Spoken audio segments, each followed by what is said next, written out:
In less than a month, Tokyo Disney Resort will be opening to the public the most expensive Disney park expansion ever made, costing around 2.3 billion US dollars.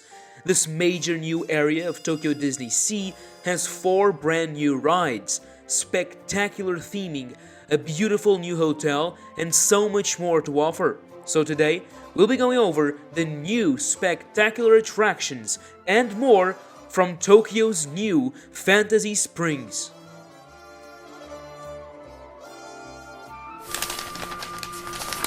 Oh boy! Before we begin, if you enjoy my content and this video, make sure to leave a like and consider subscribing as I upload weekly views on theme parks from the past to the future. If you want to go the extra mile, consider becoming a channel member. You can find me over at Twitter, Instagram, Threads, and in the Discord community where theme park fans come together. Links are in the description. With that, let's dig in. Tokyo Disney Sea's new land is separate from the rest of the park via the magical springs where guests coming from the park will need to pass through to enter. Inside, 3 worlds inspired by Disney movies are unveiled, recreating scenes and spectacular elements from Tangled, Frozen, and Peter Pan. These worlds come together alongside their attractions, Peter Pan's Neverland Adventure, Rapunzel's Lantern Festival, Fairy Tinkerbell's Busy Buggies, and Anna and Elsa's Frozen Journey, to form what possibly is the best land in Disney Parks history. So let's explore what each world offers, shall we? Starting with Rapunzel's Forest. This area of Fantasy Springs will transport guests directly into the world of the beloved film where Rapunzel has lived since childhood. For the first time ever at a Disney park, her story is coming to life. Let's jump into the ride then. During this video, I'll be using footage from other creators, such as Theme Park Insider. I suggest you watch their videos later. Make sure to check them all out in the description below. Rapunzel's Lantern Festival is a water boat ride that, unlike most Disney boat rides, starts by going outside. Here, we see the famous tower where Rapunzel herself is singing "When Will My Life Begin?", marking the start of our journey through many scenes from the movie. The rock work and theming around this outside part is so well done and truly immerses us in this world. The characters here are animated as well, with Rapunzel, Flynn, and Maximus animatronics welcoming guests into the ride. Shortly after, the boats make their way to the indoor parts of the attraction, with a happy and swinging Rapunzel spinning around Flynn. The next scene is one of the most well-made recreations from a movie I've ever seen. It looks straight out from the film. This is when she heals Flynn's hand with her hair. Also, the famous chameleon Pascal makes an animated appearance. At last, we see Corona in the distance during the Lantern Festival as hundreds, if not thousands of little lanterns are seen flying from the city. This will then lead the boats to the most enchanting part of the ride, recreating the infamous floating lantern scene with Flynn and Rapunzel singing "I See the Light" at the same time as a spectacular number of lanterns fly above us. As the boat goes around them, I begin to think, how will the other rides beat this? Fact is, they do, and they do it in a spectacular way. Soon after, guests disembark and go back into Rapunzel's forest. This mini-land has a restaurant to go alongside the ride, which is none other than the Snuggly Duckling, hidden among the foliage, which is just another way to immerse yourself in Rapunzel's world. This video from TVR Explorer shows the incredibly themed inside of the restaurant, which makes it seem like a mix between a walkthrough attraction and a restaurant. Well then, leaving Rapunzel's forest, we can move to the next world of Fantasy Springs. So, let's check out their version of Arendelle. This frozen land is not the same as Paris's or Hong Kong's, as it takes place during the first film, not after it, like Frozen Ever After. The castle is therefore in its original state and not completely frozen. The ride here is Anna and Elsa's Frozen Journey, a trip through the story from the original movie showcasing beloved scenes in a completely new format. The queue is spectacularly made, with details everywhere, once again feeling like a walkthrough experience on its own. The ride starts with Grandpappy, the leader of the trolls, retelling the tale between the two sisters. Throughout the ride, we'll be reliving the good and not so good memories from the story. With the use of projections, we start experiencing some of the earlier scenes between the two sisters when Anna gets hurt. Then we move to Do You Want to Build a Snowman, where two amazing animatronics of Anna and Elsa help recreate this scene with a rotating set piece, showing the two sides. Up next, we're placed in the halls of the castle as Anna sings For the First Time in Forever and Elsa is coronated. This leads to a small drop to a starry night where Love is an Open Door is being sung.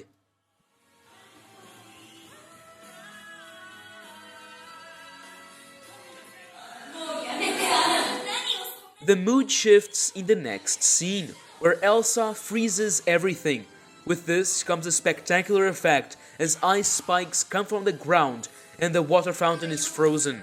Olaf, Sven and Kristoff finally make an appearance alongside Anna. Next up, in the lift hill, Elsa begins singing what's possibly the most well-known Disney song ever, Let It Go. Shortly after, we see her building the ice castle and the boats move into it. Things then take a dark turn as Anna is hit and begins to freeze, saving her sister. With a true love, she gets unfrozen with a spectacular animatronic sequence, just like the entire Arendelle soon after. Of course, everything is now well and everyone happy, marking the end of the ride. Outside, there's more to Arendelle, including the major royal banquet restaurant, which gives those who dine inside a real royal experience, as if you were invited by the royalty of Arendelle for a meal. This is what's inside the castle, once again feeling like a mixture of a walkthrough and a restaurant.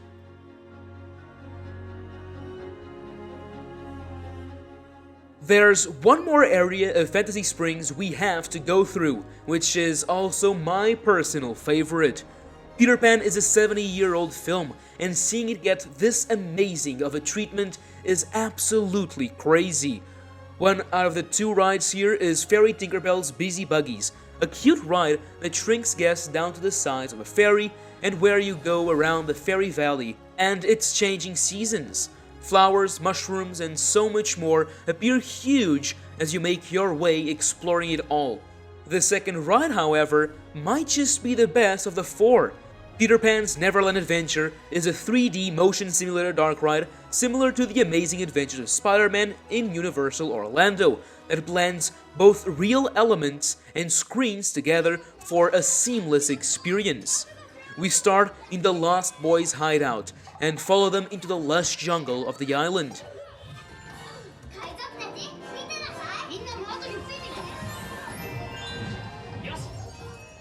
Here's where we meet Peter and Tinkerbell. Throughout the ride, there are several very large screens that, alongside the movements from the ride vehicle, make it seem like guests are flying alongside the beloved characters. The mixture of real and digital sets is so incredibly well done that it's spectacular to watch, even in a video recording. By using real sets in front of large screens, the action appears a lot more real, like these trees here. Now, with the help of Wendy, we go against Captain Hook and his crew, once again in a large screen, and with very real motion of the vehicles, save those that have been caught by them. We pass by Skull Rock and Mr. Smee as the battle continues.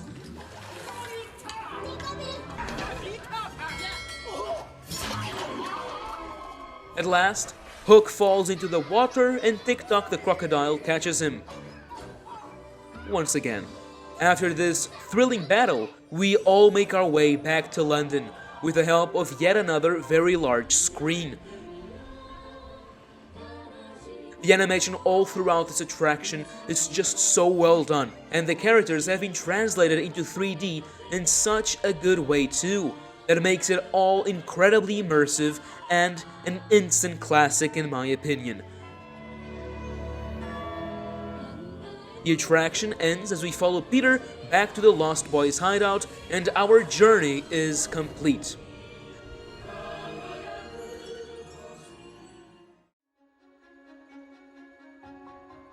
Outside, a huge pirate ship and Skull Rock are just two of the many things to explore. But if you're feeling hungry, the best place to be is Lookout Cookout, a spectacularly Lost Boys themed restaurant filled with decorations and little details, just like the entire land itself. What the Oriental Land Company, but most importantly Walt Disney Imagineering, have done with Fantasy Springs is nothing short of spectacular. The entire area, with its greenery, theming, little details, and more, raises the bar of what's possible in a theme park, which also includes the Fantasy Springs Hotel, overlooking the entire land, being a great way of staying in the magic as this new area is full of it. With that said, which of the 4 attractions do you think takes the title as the best ride of Fantasy Springs? Let me know down below. Remember to check out the original POV videos from TDR Explorer and Theme Park Insider down in the description. And now, as always, thank you for watching, and that's a wrap.